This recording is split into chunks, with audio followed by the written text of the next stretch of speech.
Hello, everyone. One recurring theme I often share with my students is the power of symbolism. Potent symbols can inspire us and can also enrich our lives. Passover is a celebration marked by special symbols and symbolic acts. The Seder itself is characterized by symbolism. Our Seder was never intended to focus primarily on a meal. Sumptuous meals and feasts we can enjoy all year round. For Passover, however, we do not thoroughly clean our homes, schlep boxes up and down the stairs, shop, change dishes, and cook with such intensity just to prepare another elaborate dinner. The Seder is more about identifying with our past and expressing gratitude for the present. Each item on the Seder plate reflects such thinking. Our matzah represents the high cost of freedom. The bitter herb reminds us about the realities of oppression. The karpas vegetable is associated with springtime of renewal and hope. The charoset, reflecting the mortar and brick used to build Pharaoh's cities, directs us to think about the evils of slave labor and about the potential abusive nature of power. These four symbolic foods are not intended to satisfy our appetites. Rather, they stir our hearts and souls. Through whatever Jewish path we choose, individual and collective, we discover in each symbol a key to drawing us closer to Jewish communities of yesterday and today.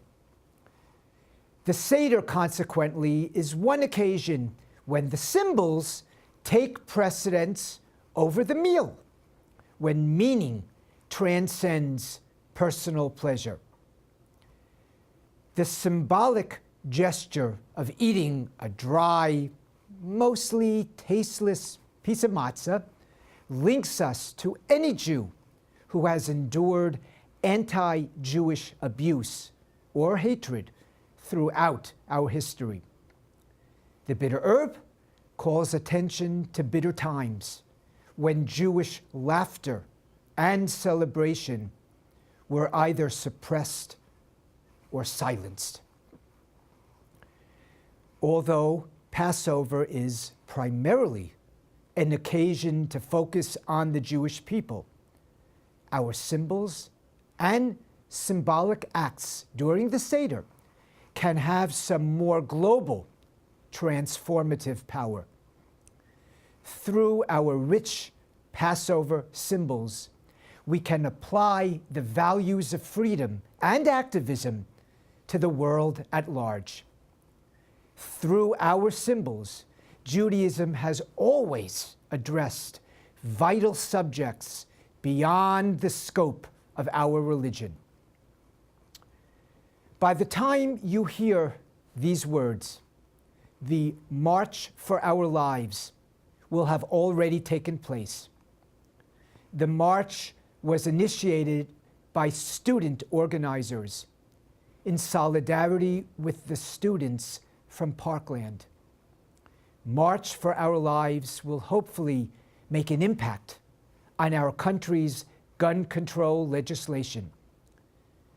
But on March 14th, 10 days before March for Our Lives, many of our young students throughout America initiated a more modest and symbolic expression of activism, exiting their classrooms in memory of the students from Parkland. That initial walkout would not of itself motivate Congress, unfortunately, into creating meaningful legislation, nor would one brief walkout stir a nation of adults to wake up and to protect our children from the guns which have killed too many children in the past. Yet, the symbolism behind that brief yet powerful solidarity walkout speaks volumes about Tikkun Olam, the world our teenagers wish to repair. Our young people are beginning to express their outrage over an agonizing reality far more consequential than the mundane matters of their social lives. Our students are taking their initial steps toward making their presence felt as citizens of the United States and as the generation preparing to take an active role in shaping our country's future. They made a statement about life not merely being about creature comforts or about building impressive college resumes. They are expressing their voices publicly and emphatically, suggesting that freedom means very little if each day they must live in fear, wondering when and if our legislators will have the courage to act.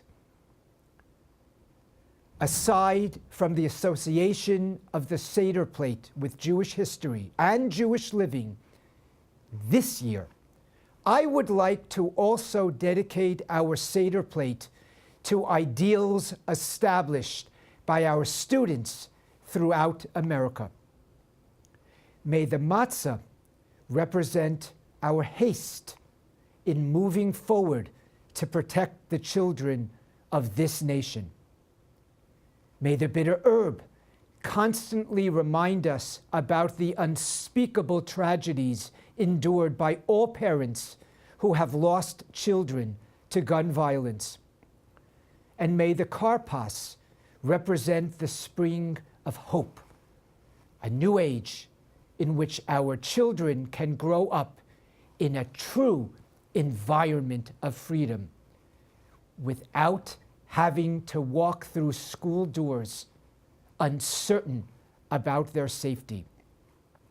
We celebrate Passover by cherishing both our liberation from Egypt and our formation as a Jewish people.